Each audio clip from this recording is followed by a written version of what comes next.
শুভ দুপুর প্রিয় দর্শক, আপনাদের সকলকে শুভেচ্ছা, সাদর আমন্ত্রণ। চ্যানেল আয়ের পর্দায় দেখছেন নিয়মিত আয়োজন ফ্রেশ প্রিমিয়ামটি তারকাকথন। আজকে নতুন একটি পর্ব গানে গল্পে ভরপুর হতে চলছে, রঙিন হতে চলেছে। সুর আমাদের জন্য সবসময় শাশ্বত, সবসময় সুন্দর, এবং এই সুরের সাথে যখন তারুণ্যের শক্তি যুক্ত হয় তখন তা আমাদের জন্য অনুপ্রেরণা হয়ে ওঠে, আমাদের উদ্দীপনার কারণ হয়ে ওঠে। তাই তো তরুণদের মধ্য থেকে মেধা অন্বেষণে যে বড় খোঁজ তা আমরা করি চ্যানেল আই সেরা কণ্ঠের মধ্য দিয়ে, এবং প্রতি বছর বা এক বছর পর পর এই আয়োজনের মধ্য দিয়ে আমরা সেরা কিছু শিল্পীদের বেছে নিই এবং পরবর্তীতে দেখা যায় তারা আমাদের যে মিউজিক ইন্ডাস্ট্রি রয়েছেন সেটিকে লিড করছে। এখন পর্যন্ত অসংখ্য তারকা শিল্পীদেরও আমরা এই সেরা কণ্ঠ প্ল্যাটফর্ম থেকে পেয়েছি। আজ আমাদের সাথে যে দুজন অতিথি আছেন তারাও সেই প্ল্যাটফর্ম থেকে, আমরা সেরা কণ্ঠ সিজন 7 থেকে তাদের পেয়েছি। আমরা জানি যে আপনারা তাদের নাম ইতিমধ্যেই জানেন, তারকাকথনের সেটেও একাধিকবার তারা এসেছে এবং তাদের গানে গল্পে তো আপনাদের ফেসবুক বলি বা সোশ্যাল মিডিয়া প্ল্যাটফর্ম বলি বা মিউজিক প্ল্যাটফর্ম বলি, সেগুলো ভরপুর। চলুন পরিচিত করাই তাদের সাথে। শুরুতে আমাদের সাথে আছেন সেরা কণ্ঠের রিফাত এবং আছেন সেরা কণ্ঠের জারিন। শুভেচ্ছা দুজনকে। Thank you. তারুণ্যের শক্তির কথা বলছিলাম, এবং তরুণদের শক্তি যখন থাকে এই সেট জুড়ে একটু বেশি উজ্জ্বল আলোকিত লাগে, সুন্দর লাগে। কেমন চলছে বর্তমান সময়টা, রিফাতের কাছে শুনি। সেরা কণ্ঠের এবারের সিজনের পর তো আসলে ব্যস্ততা একটু বেড়েছেই আমাদের। তো আপনি জানেন যে একটা দীর্ঘ সময় অপেক্ষা করতে হয়েছে আমাদের ফলাফলের জন্য। তো সেই সময় একটু আমাদের একটু পজ ছিল আর কি আমাদের কাজে। তো হঠাৎ করে ফাইনাল হয়ে গেল, এরপরে ব্যস্ততা অনেক বেড়েছে আসলে। সত্যি কথা, বিভিন্ন রেকর্ডিং, বিভিন্ন টাইটেল ট্র্যাকের কাজ, মৌলিক গানের কাজ, স্টেজ শোজ। তো আমরা খুশি, আমরা এতটা হবে এরকম ভাবিনি আসলে। তো সোশ্যাল মিডিয়ার বদলতে আসলে খুব সহজ হয়ে গেছে সব কাজ আসলে। এই ব্যস্ততাটা কিভাবে উপভোগ করছেন? ব্যস্ততাটা তো প্রথম দিকে তো একটু এক্সাইটিং লাগে সব কিছু, মাঝে মধ্যে একটু টায়ারসাম লাগে, but it is what it is, করতে তো হবেই। আচ্ছা, মিউজিক্যাল জার্নি নিয়ে যদি একটু শুনি, যে রিফাতের গান শেখার যাত্রাটা কখন থেকে শুরু হয়? গানের যাত্রাটা তো একদম ছোটবেলা থেকে। এটা তো আসলে গানটা শুরু করতে যারা গান করে তারা আপনি জিজ্ঞেস করে দেখবেন একদম ছোট থেকে তাদের জার্নিটা শুরু হয়, একদম স্কুল থেকে, বিভিন্ন অ্যাচিভমেন্ট, কলেজ, তারপরে আস্তে আস্তে স্বপ্নটা বাড়তে থাকে, তারপরে হয়তো যে সেরা কণ্ঠের মতো প্ল্যাটফর্ম খুঁজে বের করি আমরা। গান শেখাতে আগ্রহ মানে আপনাকে অনুপ্রেরণা জুগিয়েছে কারা ছিল? আপনার বাবা মা? একদম শুরুতে আমার আব্বু। এরপরে স্কুলে আমার দুইজন প্রিয় ম্যাডাম ছিলেন, সাইফুন হার ম্যাডাম, নাজিন সুলতানা ম্যাডাম। ওনারা আমাদেরকে স্কুলে আমাদের বিভিন্ন কম্পিটিশনে অনেক প্রেরণা জুগিয়েছেন ওনারা। কলেজেও ছিল এরকম, আমাদের কালচারাল ক্লাবের ওনারা খুবই প্যাট্রোনাইজ করেছেন টাইম টু টাইম বিভিন্ন কম্পিটিশনে যাওয়ার জন্য, গান, নতুন নতুন গান, কর্মসূচি, এগুলো আর কি। আচ্ছা, আমরা একটু জারিনের কাছে শুনি। জারিনের যাত্রা কিভাবে শুরু হয়েছে? এরই মধ্যে যখন আমরা সেরা কণ্ঠের ফিনালের নাম ঘোষণা হলো তখনই আমরা 4 জনকে পেয়েছিলাম, সেখান থেকে কিছুটা গল্প আমরা জারিনের কাছ থেকে শুনেছি। তারপর তো জারিন আসলে থেমে নেই, সে তো আসলে ধেয়ে চলছে। তারপরে আবার জারিনের নতুন একটা পরিচয় বহন করে তার যে পরিবর্তন জীবনে, সেটি নিয়ে কাজের যে ব্যস্ততা কেমন চলছে? প্রথমে বলতে চাই চ্যানেল আইকে ধন্যবাদ দিব আমি, কারণ প্রতিভা অন্বেষণ অনেকগুলো মিডিয়া থেকেই এরকম হয়, কিন্তু চ্যানেল আই এত বড় পরিসরে, চ্যানেল আই সেরা কণ্ঠ একদম গৌরবের সাথে এত বছর ধরে, মানে এটা আসলে থ্যাঙ্কফুল আমরা চ্যানেল আইয়ের কাছে যে আমাদেরকে এত সুন্দর একটা প্ল্যাটফর্ম দিয়েছেন। সবার প্রথমে ধন্যবাদ এবং কৃতজ্ঞতা জানাই। আর জার্নি আমি আগেও বলেছি যে এটা অনেক টাফ একটা জার্নি ছিল, তবে রেজাল্ট পাওয়ার পরে মনে হয়েছে যে না, সব কষ্টের সমাধান। কিন্তু এখন দেখছি যে আসল কষ্ট তো শুরু হয়েছে মাত্র। তো প্রতিযোগিতার সময় আমরা অনেক রিল্যাক্স ছিলাম, এখনকার তুলনায় এখন মনে হয় এখন আসলে অনেক টাফ লাগে সব কিছু, কারণ প্রতিদিনই দেখা যাচ্ছে যে নতুন কিছু কাজের জন্য আমাকে বেরোতে হচ্ছে, নতুন কিছু কাজ আসছে। আর সবাই ওই মানে সেরা কণ্ঠ বিজয়ী হিসাবে যখন আমাকে চিনছে, জানছে, তখন মানে নিজেকে মানে দায়িত্ব বেড়ে যায়। জি, এছাড়াও কিন্তু আমাদের দুজন পার্টিসিপেন্ট, দুজন বিজয়ী, আরও পরিচয় কিন্তু দুজনের আছে। আমি কি বলবো নাকি পরিচয়টা? আমরা একদম শুরু থেকে আমরা এই ব্যাপারে একদম স্বচ্ছ, একদম কম্পিটিশনের প্রথম থেকেই, ইভেন অডিশন রাউন্ড থেকে। আমার কাছে মনে হয় কি আলটিমেটলি গানটা তো কানে শোনারই জিনিস। তো এটাই মানে এটার আশেপাশে কিছু যদি গানটা ভালো করি আমরা চর্চাটা রাখি তাহলে আশেপাশে কোনো কিছু ম্যাটার করে না আসলে সত্যি কথা। তো দুজনের পরিচয়টা তো আসলে অনেক আগের থেকে এবং তারপরে একটা বৈবাহিক সম্পর্কে আবদ্ধ হওয়া এবং আমাদের ছোট্ট একটা নতুন সদস্য রয়েছে যাকে নিয়ে এসেছেন আপনারা। এক সত্যি বাহ, ডিক্লারেশন দিয়ে দিয়েছে। তো নতুন একটা জীবন, তার সাথে এরকম একটা পরিবর্তন সবার ক্ষেত্রে আসলে কঠিন। তবু জাইনের কাছে আমি জিজ্ঞেস করতে চাই যে একজন নারীর আসলে সব দিক ব্যালেন্স করাটা অনেক কঠিন হয়ে পড়ে, বিশেষ করে এই পরিচয়টা বহন করার পর। তো সেই জায়গাটা কিভাবে ব্যালেন্স করছেন? ব্যালেন্স করছি, আজকে তো আপনি দেখলেন আমরা সেটে আসার আগে আমার বাবুকে আমি ওখানে দিয়ে আসলাম। এভাবেই আসলে কাজগুলো করতে হচ্ছে, কারণ সবসময় আমরা আমাদের ফ্যামিলি পার্সনদেরকে পাচ্ছি না, সবারই ব্যক্তিগত কাজ থাকতে পারে।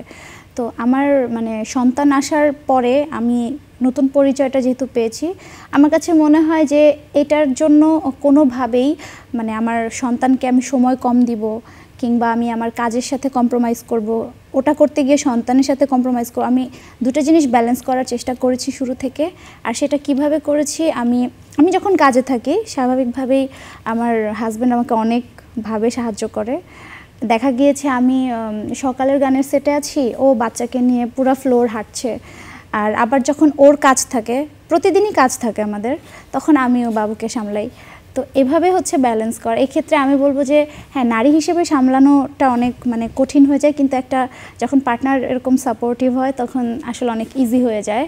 এদিক থেকে আমি অনেক লাকি আসলে। তাই সত্যি যারা কাজ করছেন দম্পতি হিসেবে তাদের জন্য এটা আসলে একটা গুড লেসন যে কিভাবে কাজ এবং পরিবার ব্যালেন্স করা যায়। দুইজন 50-50 বা 60-40 যাই বলি না কেন, তাই না? কিন্তু এছাড়াও তো জারিনের ক্যারিয়ার আরও আগে শুরু হয়েছে, কারণ ইতিমধ্যে কিছু দারুণ গান আমরা জারিনের কাছ থেকে পেয়েছি, সেরা কণ্ঠের আগ থেকেই বলতে পারি আমরা। তাহলে সেই জার্নিটা বা সেই সুযোগগুলো আসলে জারিনের কাছে কিভাবে এসেছে একটু শুনতে চাই। সুযোগ এসেছে এটা 2019 সালে, আমি 18 শেষের দিকে আমি হাবিব ওয়াহিদ ভাইয়াকে ফেসবুকে অ্যাড পাঠাই। তখন তার পেজ ছিল না, একটা আইডি ছিল। আমি ভেবেছিলাম যে মানে হতে পারে এরকম, আমার আইডিটা হয়তো অ্যাকসেপ্ট করবে, কারণ আমি ছোটোবেলা থেকে শুধুমাত্রই হাবিব ভাইয়ের সাথে কাজ করব একটা স্বপ্ন নিয়ে আমি বড় হয়েছি, কারণ তার গান আমি প্রচণ্ড পছন্দ করতাম, আমি তার বিগ ফ্যান ছিলাম। তো সেই জায়গা থেকে আমি তাকে অ্যাড পাঠাই ফেসবুকে, সোশ্যাল মিডিয়ার মাধ্যমে। ইভেন আমি পরের দিন সকালে দেখি যে ভাইয়া আমার রিকোয়েস্টটি অ্যাকসেপ্ট করেছে, কিন্তু প্রথমে আমি বিলিভ করতে পারিনি। এরপর আমি ভাইয়াকে রিকোয়েস্ট করি কথা হওয়ার পরে যে ভাইয়া আমি তো আপনার অনেক বড় ফ্যান, আমি আপনার সাথে গান করতে চাই। প্রথমে সে আমাকে বলে তুমি কি মডেলিং করো? আমি বলি না, আমি গান করি। তখন আমি বললাম যে আমি গান করি। তখন সে আমাকে কিছু গান পাঠায় শ্রেয়া ঘোষালের। তো ওই গানগুলো সে আমাকে দিয়ে বলে তুমি এই গানগুলো আমাকে রেকর্ড করে খালি গলায় পাঠাও। তো খালি গলায় পাঠানোর পরে সে আমাকে বলে যে আমি তোমাকে নিয়ে কাজ করব। আমি বিশ্বাস করতে পারি না, আমি বলছি আপনি ভিডিও কল দেন। সত্যি অবাক হওয়ার মতো, আমি এত সহজে সবকিছু তো অবশ্যই হয় না। আমি বলছি যে আপনি ভিডিও কল দেন। তখন ভাইয়া সত্যি আমাকে ভিডিও কল দিয়েছিল সেদিন। ভিডিও কল করে আমি যখন ভাইয়ার থেকে মানে কনফার্মেশন পেলাম যে আমি সত্যিই কাজ করছি তার সাথে, এটা একটা লং ডিস্টেন্স থাকে এর মধ্যে, একদম 2018 থেকে একদম শুরু করে 2021 সাল, মানে করোনাকালীন সময়টা পার করার পরেই ভাই আমাকে ঢাকায় ডাকে। আর ওনার কাজ করার একটা কৌশল আছে, যেমন যে সে আগে থেকে কোনো গানের টাইটেল ট্র্যাক কিংবা বলেন একটা ডেমো থাকে, ওই রকম কোনো ভার্সন কিংবা লিরিক্স দেয় না। এটা স্টুডিওতে গিয়ে ইনস্ট্যান্ট তার সাথে কথা বলে গানগুলো গাইতে হয়। তো সেভাবেই আসলে আমার সুযোগটা আমি পাই। আর যখন আমি ভাইয়ার মানে স্টুডিওতে যাই তখন আমি স্বাভাবিকভাবেই খুব হাত পা আমার কাঁপছিল, কিন্তু হাবিব ওয়াহিদ ভাইয়া একজন খুবই চমৎকার পার্সন। সে খুব কিছুক্ষণের মধ্যেই কথাবার্তা বলে আমাকে একদম ইজি করে ফেলেছিল, যেন আমি তার সাথে কাজ করতে ভয় না পাই।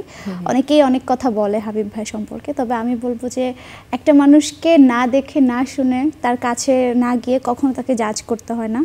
এটার একটা ক্লাসিক এক্সাম্পল হতে পারে হাবিব ওয়াহিদ। বাহ, দারুণ। আমরা তো গল্প শুনছি এবং এখন পর্যন্ত হাবিব ওয়াহিদের সাথে আপনি 5টি গান করেছেন। সবগুলো গান আমাদের কাছে আছে, সব হয়তো দেখতে পারবো না, তবে একটি গানের কিছু অংশ আমরা দর্শকদের দেখিয়ে আনতে চাই, আমরাও শুনতে চাই। চলুন প্রিয় দর্শক। দারুণ।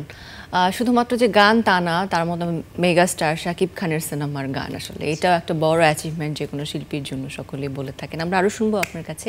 রিফাত আছে আমাদের সাথে। রিফাতের মিউজিক্যাল ক্যারিয়ার শুরু কি আসলে বলতে পারি আমরা যে সেরা কণ্ঠের পরে, নাকি এর আগে থেকে আপনি কাজ করেছেন? অফিসিয়ালি সেরা কণ্ঠের পরে।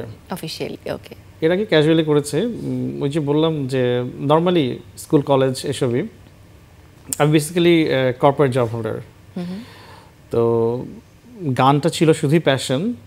সেরা কণ্ঠে ও জোর করে নিয়ে আসে আমাকে একদম শেষ ইয়েস কার্ড, মানে শেষ যে কার্ডটা, রেজিস্ট্রেশন কার্ডটা, আমি তখন 4:30টার সময় আসছি অফিস শেষ করে, ওই সময় কার্ড দেওয়া বন্ধ। তো ভিতর থেকে কেউ একজন বললো যে আরেকটা কার্ড আছে, কে নেবে? আমি একদম লাফ দিয়ে গ্র্যাব করে কলেজ হলে ঢুকে পড়ি আর কি। ও আগেই থেকেই অডিশন দিচ্ছিল, আগেই ঢুকে গেছে। তো এরপর তো একটার পর একটা, আমি তো ভাবিও নেই যে অনারেবল জাজেসরা আমাকে এত পছন্দ করবে। প্রতিটা রাউন্ডে আমি আসলে ডিরেক্ট কোয়ালিফাই করেই টপ 10-এ আসি।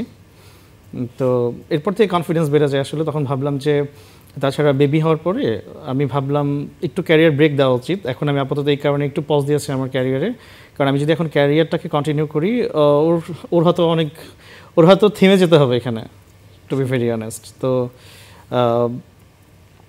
বেসিক্যালি ওর জন্যই আমি একটু পজ দিচ্ছি আর কি। আমি অফিসটা একটু পজ দিয়েছি, আগামী 2 বছর এভাবেই থাকবো। ও একটু গুছিয়ে নিক নিজেকে, এর ফাঁকে আমিও যদি গুছাতে পারি তো খুবই ভালো। দেখা যাক কী হয়। এর মধ্যে যদি বলি, আসলে অফার যে পাচ্ছি না অনেক কাজের তা না, কিছু বড় বড় প্রজেক্টের অফার আসছে। আমি এই তারকার কথা নিয়ে হয়তো ভবিষ্যতে আবার বলবো। অবশ্যই খুব সুন্দর সুন্দর কিছু কাজ আসছে। এত বড় কাজের অফার যে পাবো, আমি ভেবেছিলাম একটা জিনিস যে এখন তো সোশ্যাল মিডিয়ার যুগ, এখন সবাই হচ্ছে মানে যদি তোর ডাক শুনে কেউ না চলে, একলা চলো রে আর কি, এই টাইপের সবার। আপনি মিউজিক কম্পোজ করবেন, আপনি গান করবেন, নিজের প্রোডাকশন নিজেরই, ঠিক আছে?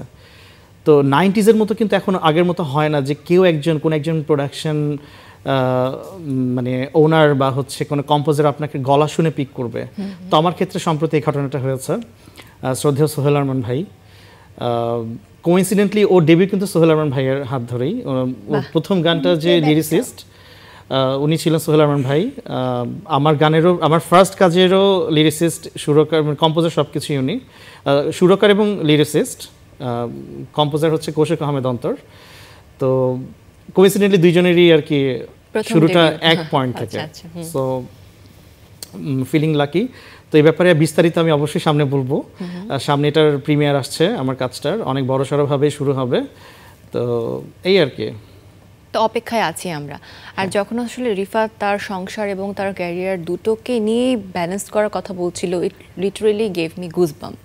কারণ একটা ছেলে যখন একজন নারীর প্রতি বা তার সহধর্মিণীর প্রতি এতটা সাপোর্টিভ হয়, কারণ আমরা মনে করি যে হাজব্যান্ড ওয়াইফ থাকে, একটা কম্পিটিশন, যদি একই সেক্টরে থাকি বোধহয় একটা কম্পিটিশন থাকে বা একটা জেলাসি তৈরি হয়। রিফাতের ক্ষেত্রে আমি জানি না এটা কখনো হয়েছে কিনা। না, আমি কম্পিটিশনে তো প্রশ্নই আসে না। আমি একটা কথা বলে রাখি, আমার কিন্তু মানে ও হচ্ছে সেরাদের সেরা হয়েছে, চ্যাম্পিয়ন।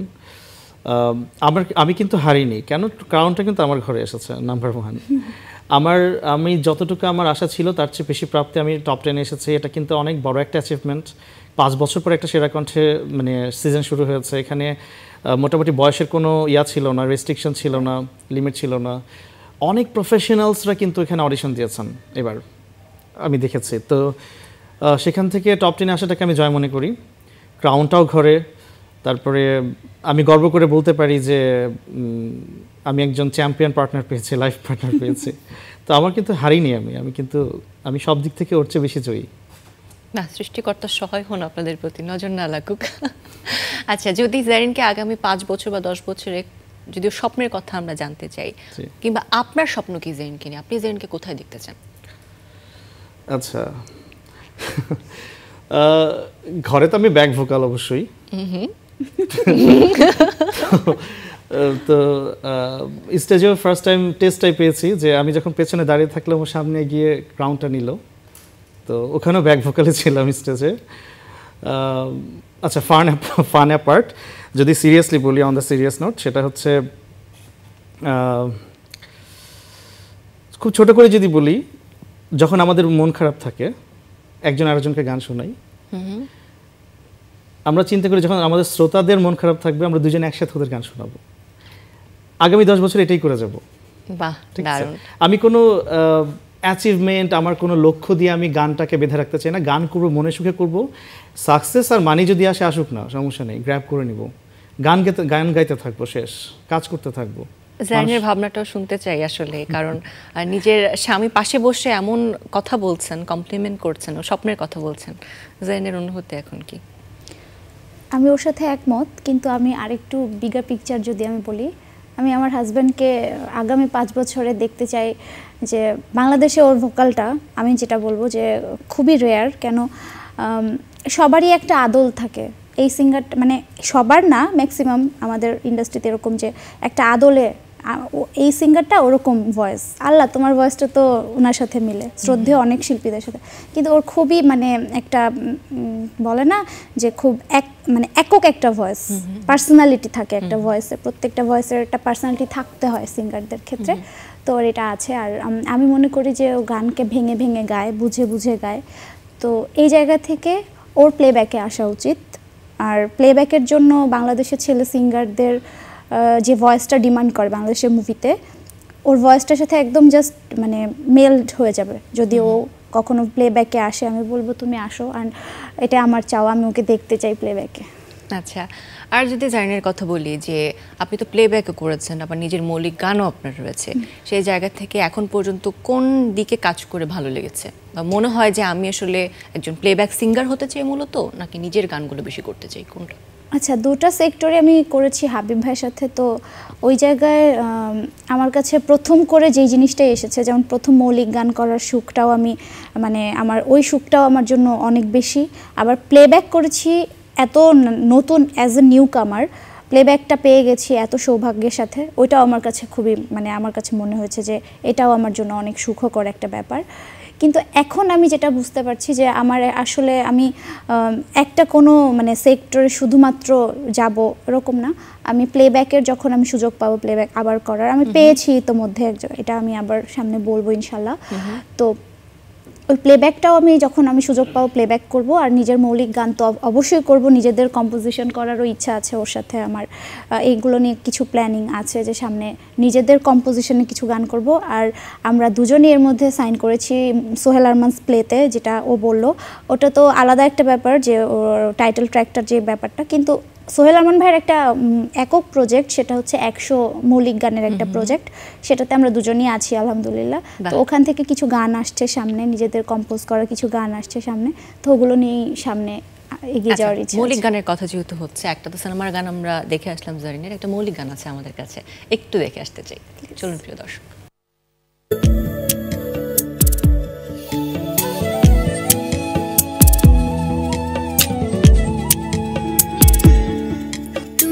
আসবে ভেবে মন হাসে অনুভবের চারপাশে, তোমায় ভেবে কাটছে ক্ষণ অভিলাষে। দুটি চোখের নীরবতা, পথ চেয়ে লেখা কবিতা, যতই লিখি হয় না তবু শেষ কথা। কেউ আর আমার মতো বাসতে ভালো পারবে না,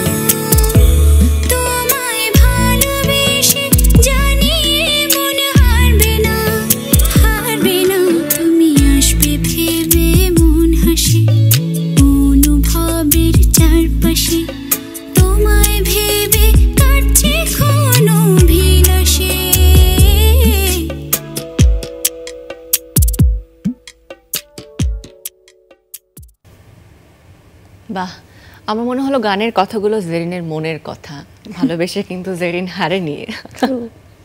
আচ্ছা, আমি একটু পরিবারের বিষয়ে শুনতে চাই। দুজনের আন্ডারস্ট্যান্ডিং তো ভীষণ ভালো, কিন্তু এরকম একটা অ্যাচিভমেন্ট, এরকম একটা হেক্টিক ক্যারিয়ার ব্যালেন্স করার পরে আসলে পরিবারের সাপোর্টটা কেমন, রিফাতের কাছে শুনি।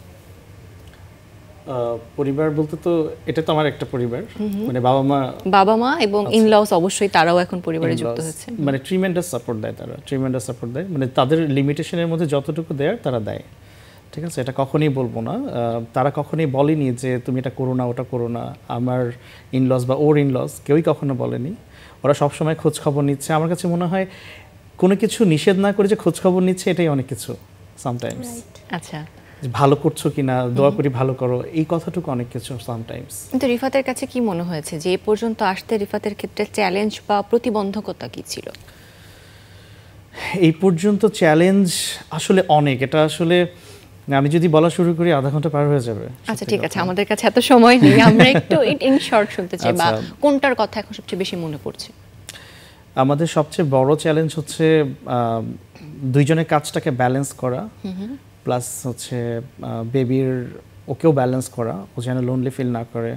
ও তো এখন মানে যে মাস, ওর অ্যাংজাইটির সময়, ওর মাকে না দেখলেই থাকতেই পারে না। তো এটা সবচেয়ে বড় চ্যালেঞ্জ আমাদের। আসলে দুইজন যখন একসাথে আমাদের কাজ হয়ে যায় তখন একটু চ্যালেঞ্জিং হয়, আদারওয়াইজ কমপ্লিমেন্ট করি, একটু মানে ক্লান্তি লাগে, বাট ইটস ওকে, এটাই সবচেয়ে বড় চ্যালেঞ্জ। আচ্ছা, যেহেতু হাতে হাত রেখে আসলে এই পথ চলা আপনাদের চলছেন এবং আগামীতে নিশ্চয়ই আরো সুন্দর হবে মনে হচ্ছে। দুজন যেহেতু আছে, দুজনের কণ্ঠে একটা গান না শুনলে মনে হয় আয়োজনটা অপূর্ণ থেকে যাবে। তো দুজনের কণ্ঠে একটা গান শুনতে চাই। আচ্ছা, একটা গান গেছে, এটা হচ্ছে আমাদের সম্পর্কে খুব সিগনেচার একটা সং, বিকজ আমরা প্রায় 1.5 বছর একজন আরেকজনকে না দেখেছিলাম, সো রিলেট করতে পারি, এই গানটা গাচ্ছি। ওকে। একই দিন স্বপ্নের দিন, বেদনার বর্ণবিহীন, একই দিন স্বপ্নের দিন, বেদনার বর্ণবিহীন, এই জীবনে যেন আসে এমনই স্বপ্নের দিন, এই জীবনে যেন আসে এমনই স্বপ্নের দিন। সেই ভাবনায় ভাবে মনে হয় দুটি নয়নেতে ঘোর বর্ষা নামে, সেই ভাবনায় ভাবে মনে হয় দুটি নয়নেতে ঘোর বর্ষা নামে। আসে না ফাগুন মনেতে আগুন, আসে না ফাগুন মনেতে আগুন, এমন বিরহ জ্বালায় স্মৃতির মেলায় কাটে নার দিন। একই দিন স্বপ্নের দিন, বেদনার বর্ণবিহীন, একই দিন স্বপ্নের দিন। দারুণ দারুণ। আমি ভাবছি আসলে এত মধুর লাগলো দুজনের কণ্ঠে গান শুনতে, আগামীতে যখন আপনারা নিজেরা কম্পোজিশন করবেন যৌথভাবে, সেটি আসলে কত মিষ্টি মধুর হবে। দোয়া করবেন আপু আমাদের জন্য। অবশ্যই অবশ্যই। জারিনের তো কাজ করা হয়েছে একজন স্টার সিঙ্গারের সাথে, নিশ্চয়ই আগামীতে আরও হবে, কিন্তু কখনো স্বপ্ন আছে কোনো যে নির্দিষ্ট এই সিঙ্গারের সাথে কাজ করা? হ্যাঁ। কার কথা বলবেন? রিফাত। আমার অনেক বড় একটা ড্রিম যে আমি ওর সাথে একটা ডুয়েট গান করতে চাই, সেটা জীবনে একবারও যদি সুযোগ হয় আমি ক্র্যাপ করে নিব, কারণ এরকম ভালো সিঙ্গারদের সাথে কথা সুর মানে হয়ে গেছে, একটা গান রেডি আছে, আমরা প্ল্যান করে রেখেছি চ্যানেল আই থ্রুতে লঞ্চিংটা হবে আমাদের। ইনশাআল্লাহ এটা তো আরো আমরা একটা বিগার একটা মানে ওয়েতে আমরা এটাকে প্রমোশন দিব। তো আমাদের একটা খুব সুন্দর চমৎকার একটা গান রেডি হচ্ছে। আর এটা একটু বলে রাখি, এই গানটা কিন্তু কম্পোজ হচ্ছে কলকাতা থেকে একজন, বললে সবাই ওনাকে চিনবে, কপিল চ্যাটার্জি ওনার নাম।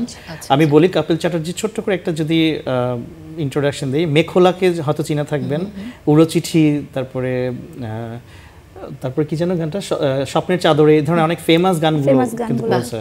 তাহলে সেই প্রজেক্ট নিয়ে নিশ্চয়ই তারকা কথনের আয়োজনে আবারও কথা হবে আপনাদের সাথে। সময় শেষ, আমাদের বিদায় নিতে হচ্ছে। অনেক শুভকামনা আপনাদের জন্য। ধন্যবাদ। প্রিয় দর্শক, আজকের এই আড্ডা, আজকের এই আয়োজন আশা করি আপনাদের ভালো লেগেছে। গানে গল্পের সময়টা আমাদেরও ভীষণ ভালো কেটেছে।